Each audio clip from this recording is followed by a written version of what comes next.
नमस्कार दादा. नमस्कार नमस्कार मी चंद्रशेखर चिपळे, पारिजात इंडस्ट्री इंडिया लिमिटेड अकोला प्रतिनिधी. आज आपण आहो सावरगाव या गावामध्ये भूषणभाऊ नरे यांच्या शेतामध्ये.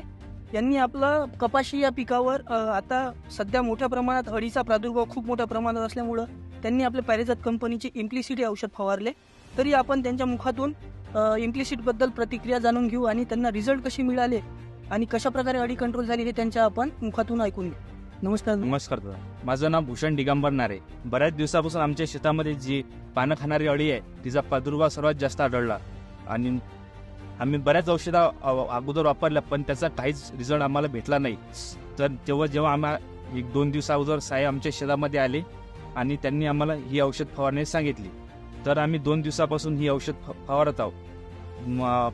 प्रति लिटर 20 लिटर पंपाला 25 ml याप्रमाणे आम्ही फवारत आहोत. तर आम्हाला हिचा रिझल्ट असा म्हणजे तात्काळ रिझल्ट भेटलेला आहे. अगोदरल्या दिवशी फवारल्यानंतर दुसऱ्या दिवशी तुम्हाला पानावर मेलेली अळी दिसून येते. आणि तुम्ही बाकी शेतकऱ्यांना काय सांगू शकता की बाबा इम्प्लिसिटी कशा प्रकारे काम करते आणि पिकाला किंवा शरीराला काही हानिकारक आहे का फवारताना? नाही, काही हानिकारक नाही. आता काल 2 दिवसापासून आम्ही फवारणी करत आहोत तर हिचा काहीच वाईट परिणाम पिकावर किंवा मारणाऱ्यावर काही दिसत नाही. आता फवारणीवाले सुद्धा आहेत आपल्या इथं. आता तुम्ही फवारत आता बाकी औषधीसारखी तुम्हाला बोलते का किंवा काही फवार नाही. आणि आता तुम्ही फवारता, तुम्हाला फवारताना अळ्या दिसतात झाडावर. तर दुसऱ्या दिवशी तुम्ही त्या शेतामध्ये गेल्यानंतर त्या झाडापाशी तुम्हाला त्या अळ्या मरताना दिसतात की डायरेक्ट चिपकलेल्या दिसतात?